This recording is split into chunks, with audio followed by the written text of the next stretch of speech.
the rhythmic heartbeat of an age.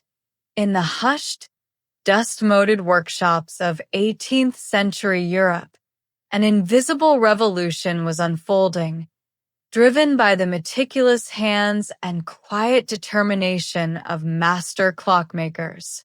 Imagine, if you will, stepping through a doorway into one such sanctuary, perhaps in the bustling heart of London's Clerkenwell, or the winding streets of Geneva, or the precise, methodical environs of Augsburg.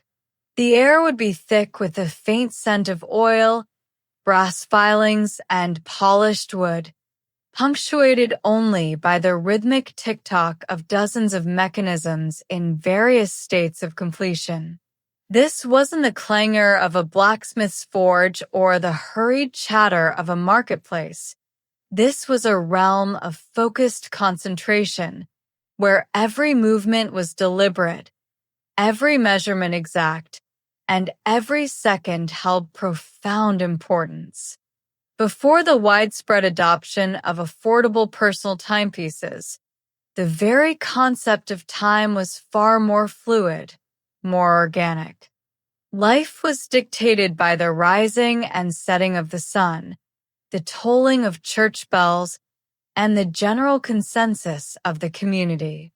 But as the Enlightenment gathered pace, as trade expanded, and as the burgeoning scientific method demanded ever greater precision, the need for accurate timekeeping became not merely a convenience, but a foundational necessity. It was in this crucible of evolving societal demands that the 18th century clockmaker emerged as a silent titan, a figure whose quiet dedication reshaped the very fabric of daily existence. Consider the apprentice, perhaps a boy of 12 or 13, swept into this world of intricate gears and delicate springs. His first tasks would be humble, cleaning brass plates, polishing tiny screws, perhaps fetching tools for the master. He would learn patience, a virtue cultivated through hours of repetitive, exacting work. He'd observe the master's hands, calloused yet nimble, manipulating components smaller than a fingernail with practiced ease. The apprentice was learning not just a trade, but a philosophy, a respect for precision, for the unseen forces that govern the mechanical ballet within a clock's casing. Each part, no matter how tiny, had a specific role to play in the grand symphony of time. A single misplaced pivot, a slightly imperfect tooth on a gear, could throw the entire mechanism into disarray. The stakes, while seemingly small, were immense for the reputation and livelihood of the workshop. The materials themselves were chosen with utmost care. Brass, for its workability and resistance to corrosion, formed the plates and wheels. Steel, hardened and tempered, became the springs and escapements, the very heart of the timekeeping mechanism. Rubies, tiny and almost imperceptible, were sometimes used as bearings in high-end watches, reducing friction to an absolute minimum and extending the life of the delicate movements. Imagine the sheer difficulty of working with such minute components, often under the flickering light of a candle or a whale oil lamp, long before the advent of electric illumination or magnified optics readily available today. The clockmaker's eyes, even more than their hands, were their most valuable tools, trained to spot imperfections invisible to the untrained gaze. The tools of the trade were, in themselves, works of art and precision. Tiny files, each shaped for a specific contour. Lathes, some hand-cranked, others powered by foot pedals, capable of turning brass rods into perfectly cylindrical arbors. Gravers, sharpened to razor-fine points for engraving intricate designs or numbering dials.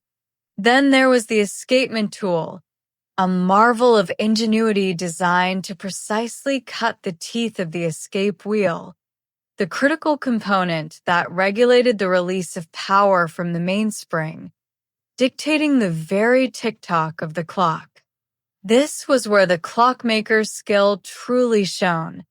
An escapement that was even slightly off would result in an inaccurate timepiece, a silent condemnation of the craftsman's ability.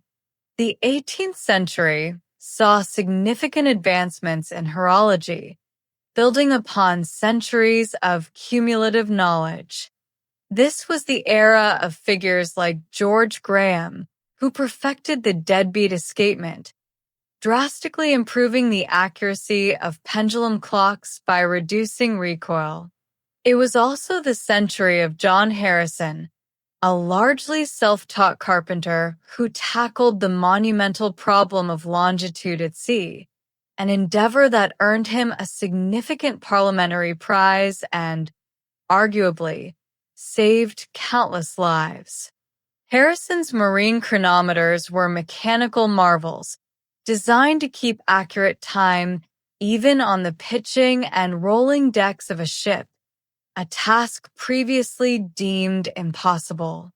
His story, while famous, often overshadows the thousands of anonymous clockmakers whose daily toil laid the groundwork for such breakthroughs.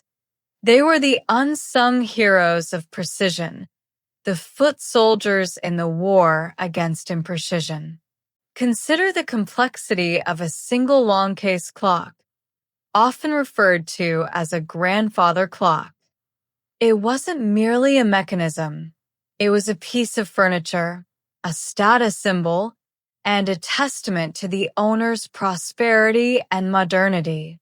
The wooden cases, often crafted from mahogany, oak, or walnut, were themselves masterpieces of carpentry, adorned with intricate carvings, veneers, and sometimes even painted scenes.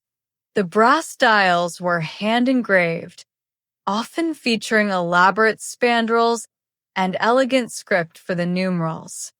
Each component, from the weights that provided power to the pendulum that governed the beat, was carefully calculated and precisely executed. The act of constructing a clock began long before any gears were cut. It started with meticulous design, often sketched out on paper, followed by the careful selection of raw materials. The brass plates, perhaps arrived from a local foundry, would need to be cut, filed, and drilled to precise specifications. The wheel blanks, then cut into circles, would have their teeth meticulously formed, often by hand or with simple, yet ingenious, wheel-cutting engines. Each tooth had to be uniform, perfectly spaced, and precisely angled to mesh smoothly with its counterpart. This was a painstaking process, demanding extreme patience and an unwavering eye for detail. Any burr, any slight deviation could lead to friction, wear, and ultimately, inaccuracy. The motivations of the 18th century clockmakers were as intricate and layered as the mechanisms they crafted. For some, it was undoubtedly a pursuit of scientific understanding, a desire to harness the immutable laws of physics to create something truly precise and reliable. In an age increasingly defined by empirical observation and rational thought, the clock served as a tangible manifestation of these ideals. To create a machine that could accurately measure the passage of moments, mirroring the cosmic ballet of planets and stars, was a profound intellectual challenge.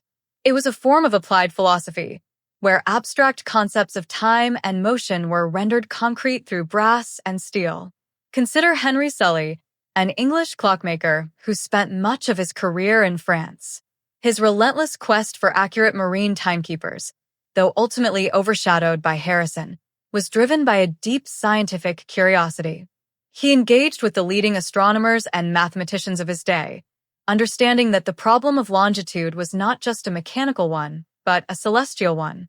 His detailed drawings and meticulous notes reveal a mind deeply engaged with the theoretical underpinnings of his craft, not merely its practical application. He corresponded with the likes of the French Royal Academy of Sciences, eager to share his findings and contribute to the collective pool of knowledge. This was not a solitary genius working in a vacuum. It was part of a larger, global conversation among like-minded individuals, all striving for a deeper understanding of the universe, one precise tick at a time. Then there was the economic imperative. As global trade expanded, accurate timekeeping became indispensable. Ships needed to know their exact longitude to navigate safely across vast oceans, avoiding treacherous coastlines and optimizing routes. The lack of precise timekeeping led to countless shipwrecks and immense financial losses. Governments, particularly the British with its vast maritime empire, offered substantial rewards for a practical solution to the longitude problem. While John Harrison ultimately claimed the largest prize, the competition spurred innovation across the entire industry. Every watchmaker, from the Grand Masters to the humble provincial craftsman, was, in some small way, contributing to this grand economic and navigational challenge. The demand for reliable clocks and watches for both marine and domestic use meant that a skilled clockmaker could command a respectable living, even achieve considerable wealth and social standing. This was a trade that provided not just artistic satisfaction but also financial security in a rapidly changing world. However, beyond the scientific and economic drivers lay a deeply personal motivation, the pursuit of perfection itself. For many clockmakers, their craft was an obsession, relentless drive to create something flawless, something that would transcend their own fleeting existence. Each gear cut, each pivot polished, each spring coiled, was an act of profound dedication. This wasn't merely about producing a functional object. It was about creating a legacy, a testament to their skill and artistry. Imagine the quiet satisfaction of completing a complex mechanism, winding it for the first time, and hearing that steady, rhythmic tick-tock, knowing that every component had been painstakingly crafted and perfectly assembled by your own hands. This silent language of gears and springs, humming with unseen energy, was a source of immense pride and fulfillment. Consider the notion of longevity. Unlike many manufactured goods of the era, a well-made clock was designed to last for generations, often centuries. A clockmaker's work might outlive them by a factor of 10 or more, continuing to mark the passage of time for their descendants, their community, and even for future historians. This concept of creating something enduring, something that defied the ephemeral nature of human life, lent a deeper meaning to their meticulous labor. It was a quiet rebellion against the transient, a tangible anchor in the relentless flow of time. The daily routine in an 18th-century clockmaker's workshop was a study in methodical discipline. The day would begin early, often before dawn, to take advantage of natural light, which was crucial for such fine work. The workshop would typically be a single room, often attached to the clockmaker's home, filled with specialized benches, vices, and an array of hand tools. Silence would often prevail, broken only by the gentle hum of lathes, the rasp of files, or the occasional tap of a hammer on brass.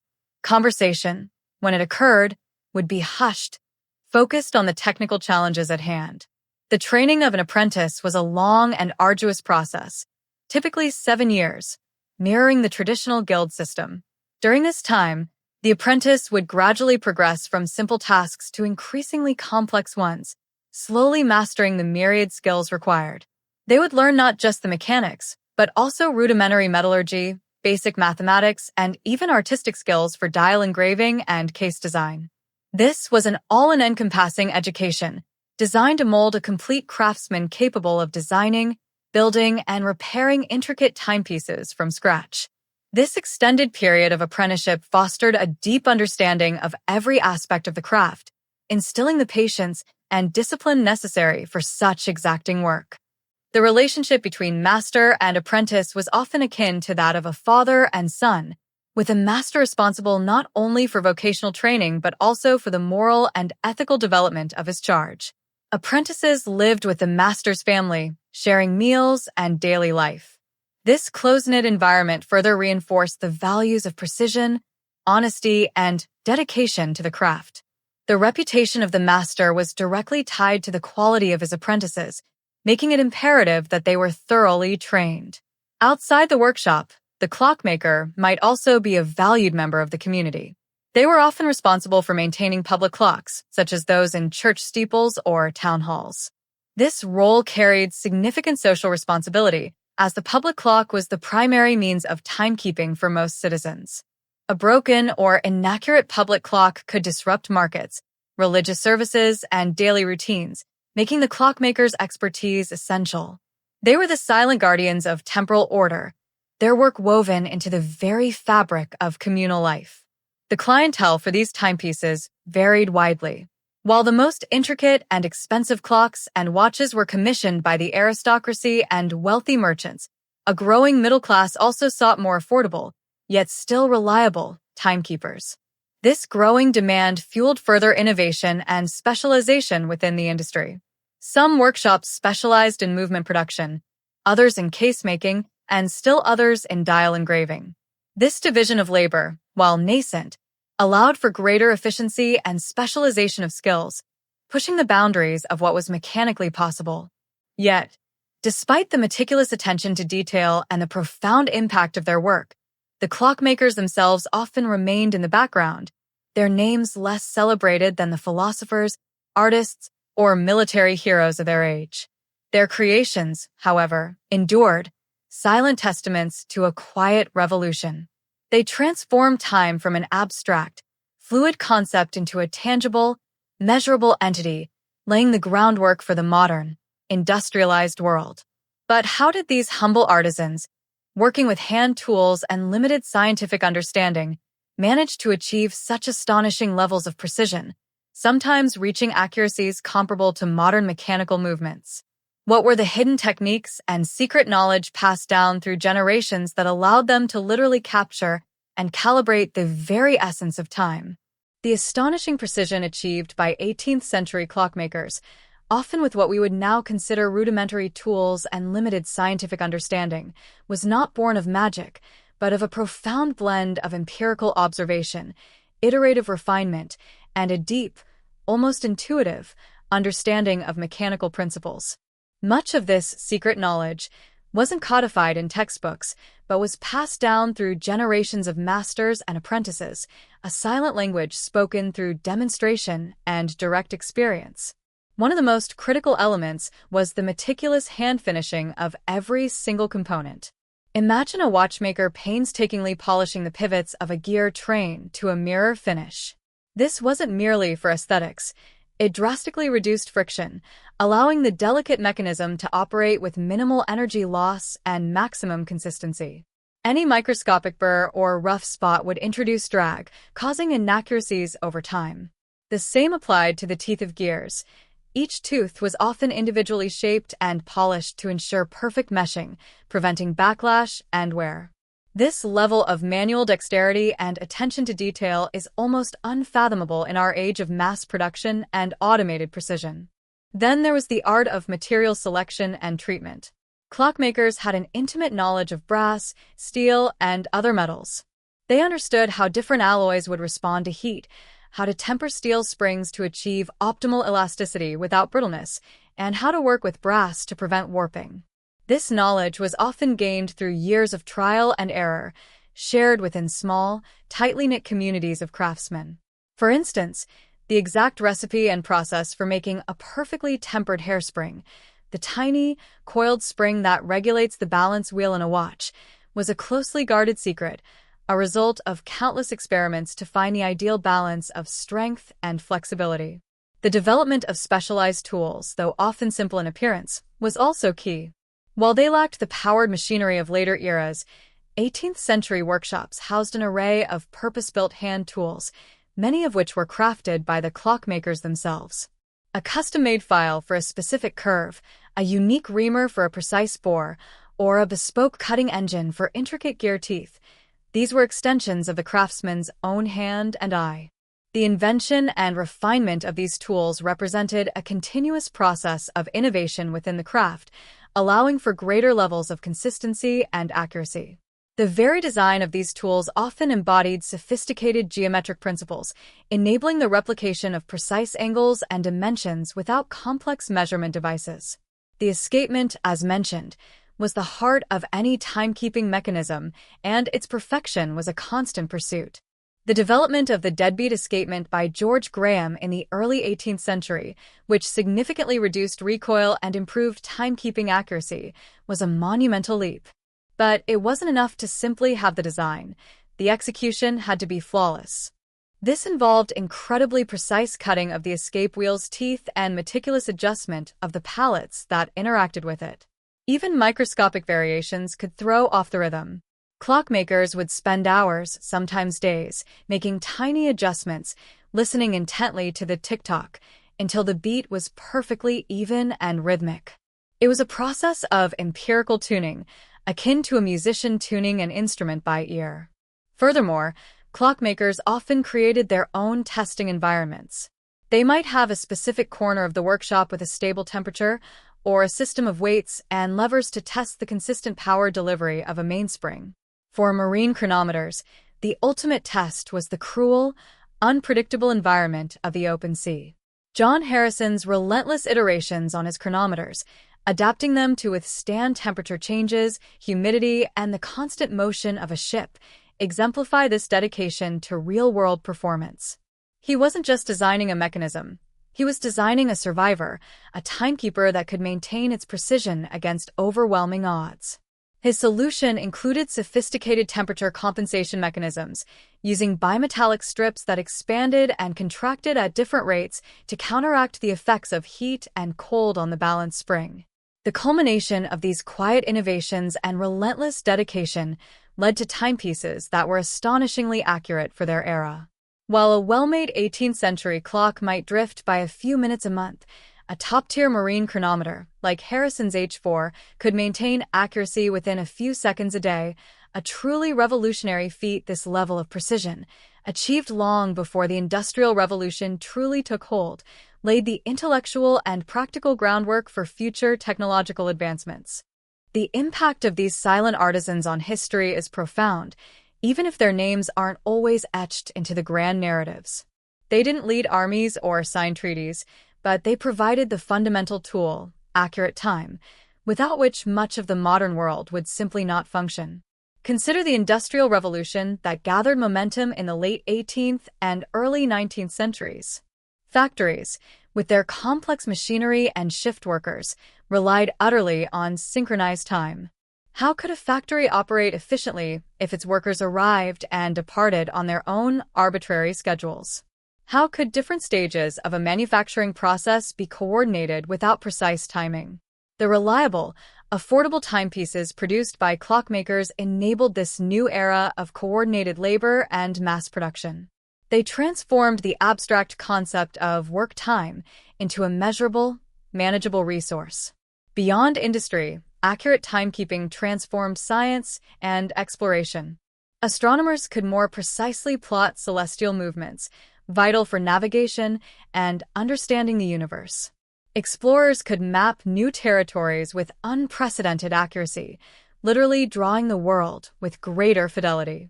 The ability to precisely measure elapsed time allowed for more rigorous scientific experimentation, laying the groundwork for fields like physics and chemistry. Even in daily life, the subtle shift was immense. Public clocks, maintained by local clockmakers, became anchors for community life, regulating markets, religious services, and social gatherings. Personal watches, once luxuries, slowly became more accessible, empowering individuals to manage their own schedules, leading to a more ordered and predictable society. The very rhythm of life began to accelerate, driven by the relentless, precise tick-tock. The quiet world of the 18th-century clockmakers, therefore, was not merely about crafting beautiful objects. It was about forging the very framework of modernity. Their pursuit of mechanical perfection, their dedication to unseen details, and their unwavering patience in the face of immense complexity allowed humanity to master time itself. They were the silent architects of the temporal landscape we inhabit today, where every minute is accounted for and every second counts. Their legacy reminds us that even the most boring details, meticulously pursued, can have the most profound and lasting impact on the course of human history. The rhythms of the earth. Imagine, if you will, stepping out of your modest, wattle and daub hut at dawn in a small, medieval village, somewhere in, say, 12th century England or France. The air is cool, perhaps a little damp, carrying the faint scent of wood smoke from your hearth and the rich, earthy aroma of the fields. Your world, unlike our own, is defined not by the constant hum of machinery or the glow of screens, but by the relentless, cyclical rhythms of the sun, the seasons, and the demanding, yet life-sustaining, earth. This is the life of a medieval peasant, a life often romanticized or, conversely, dismissed as brutish and short. Yet, delve a little deeper, and you find a world of subtle complexities, unexpected resilience, and a profound connection to the land that sustained them.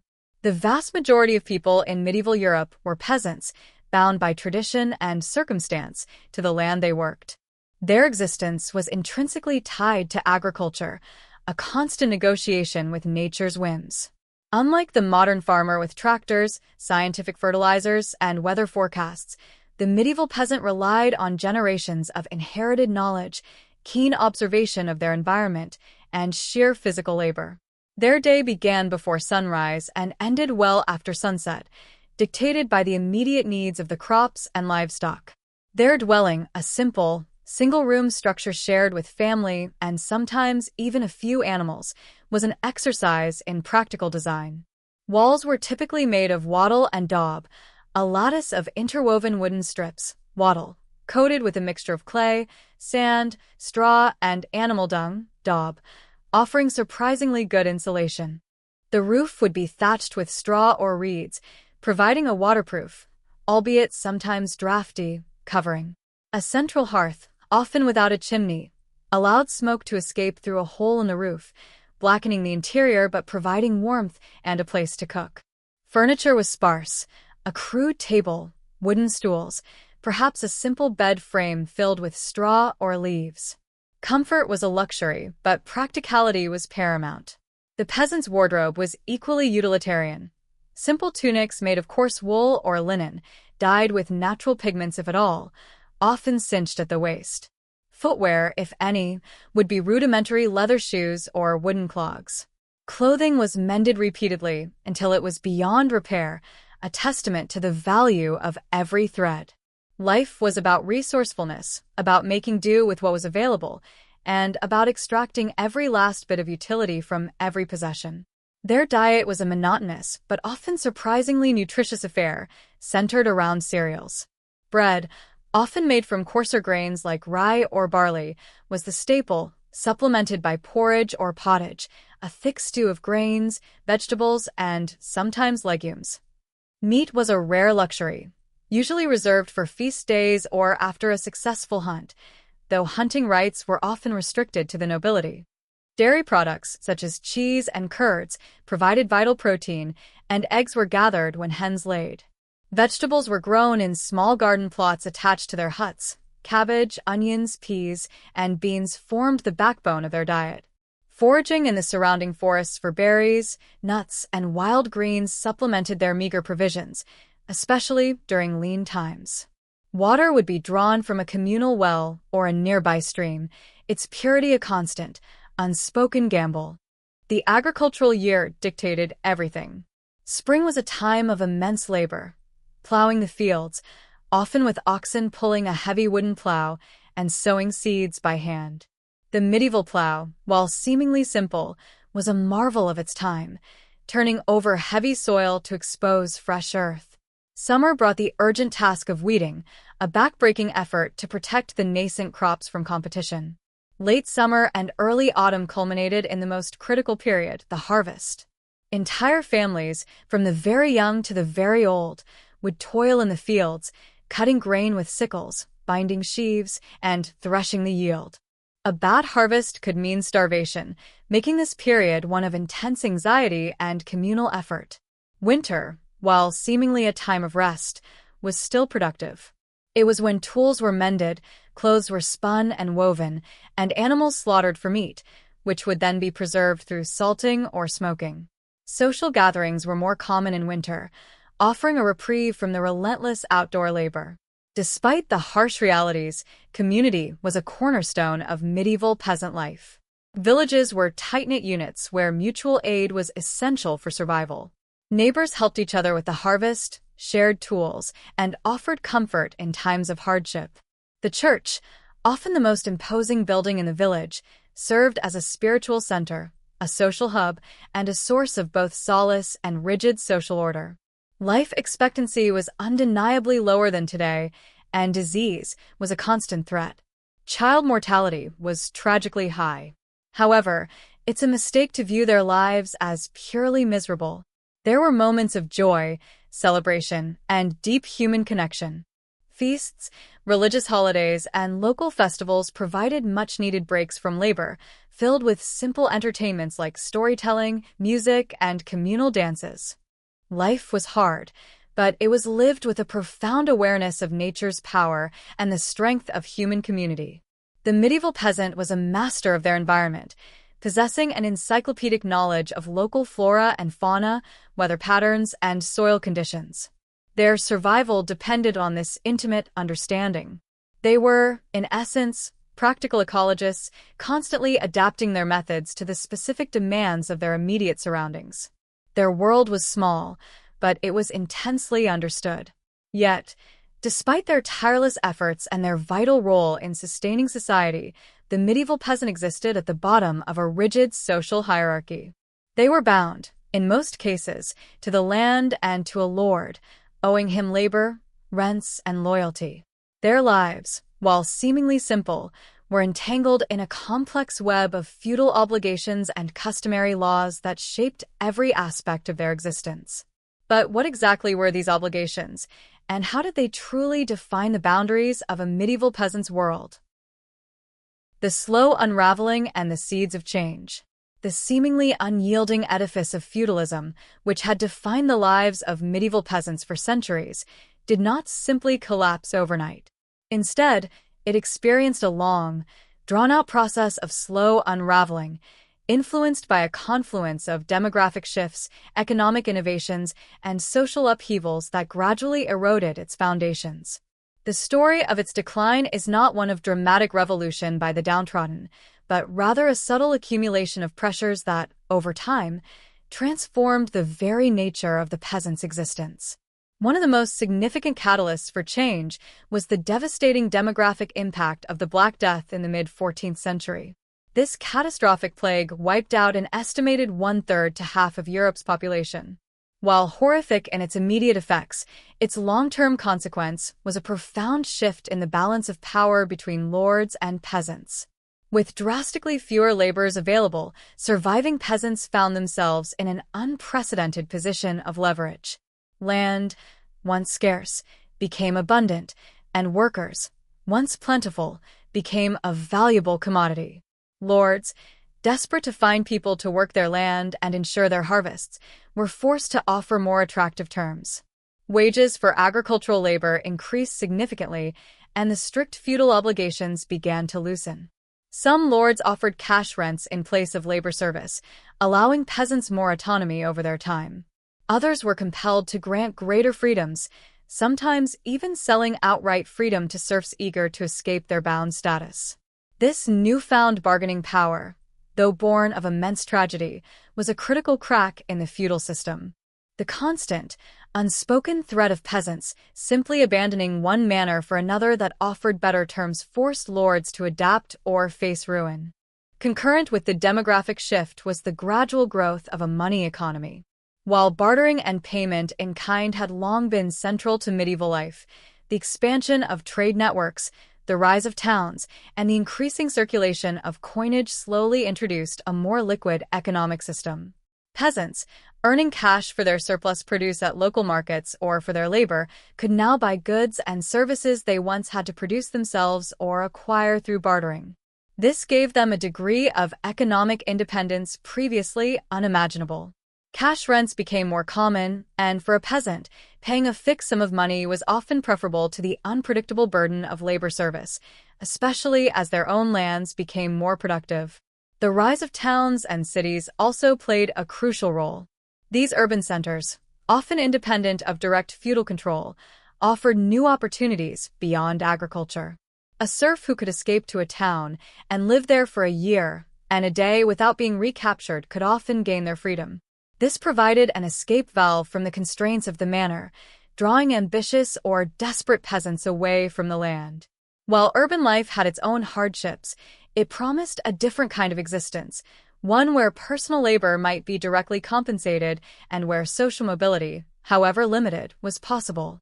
The growing demand for food and raw materials from these urban centers also stimulated agricultural production and created new markets for peasant produce, further integrating them into a wider economic sphere.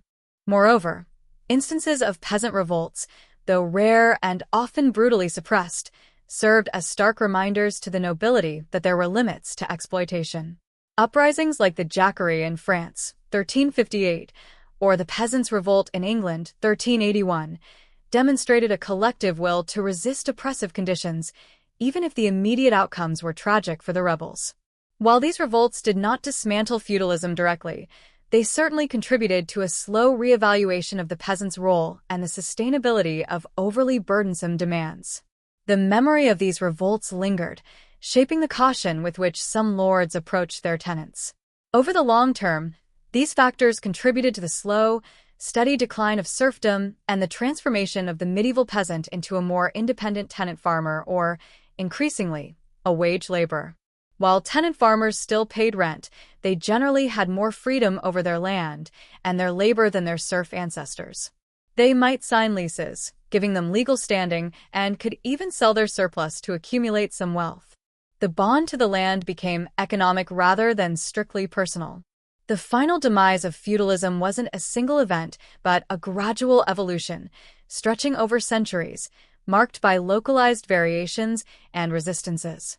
By the early modern period, while vestiges of the old system remained, the dominant form of agricultural labor in much of Western Europe had shifted away from widespread serfdom towards tenancy and wage labor. This fundamental transformation laid the groundwork for the agrarian revolutions and subsequent industrialization that would further reshape society. The medieval peasant, whose life was so deeply intertwined with the rhythms of the earth and the weight of feudal obligations, ultimately became an agent of change, albeit a silent and often unwitting one. Their sheer numbers, their resilience in the face of hardship, and their quiet pursuit of survival ultimately put pressure on a system that could no longer sustain itself in the face of changing demographics and economic realities. Their story is a powerful reminder that history is not solely shaped by kings and battles, but by the slow, enduring persistence of ordinary lives. What seemingly small or overlooked innovations in daily life might have profoundly altered human existence, much like the changing status of the medieval peasant.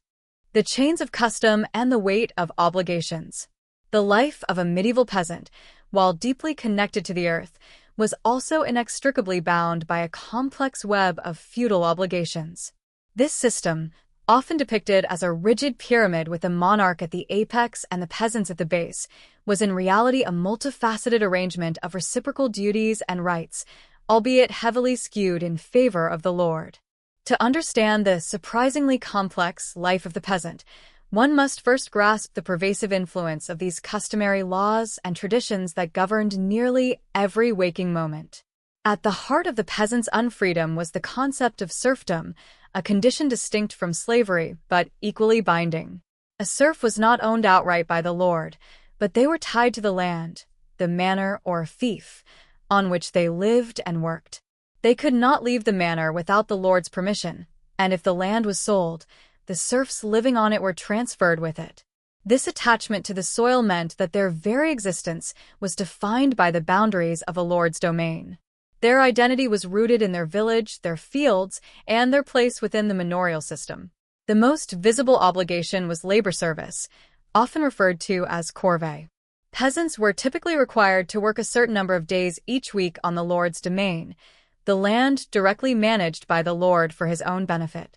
This could involve plowing, sowing, harvesting, ditch digging, fence mending, or any other task the lord deemed necessary. These days, often 2 or 3 per week, were paramount, taking precedence over work on their own strips of land. Imagine the frustration. Your own small plot of barley is ripe for harvest, but you must first dedicate precious sunlight and energy to the Lord's fields. This labor was performed without direct pay, considered part of the rent for living on the Lord's land and receiving his theoretical protection. Beyond regular labor service, there were boon days, extra days of compulsory labor during peak agricultural periods like harvest. During these crucial times, the entire village workforce might be mobilized for the Lord's benefit, working from dawn till dusk.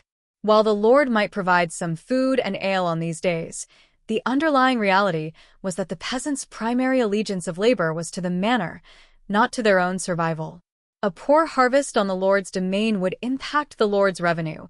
A poor harvest on the peasant's own strip could mean starvation for their family. In addition to labor, peasants owed rents, which could be paid in various forms.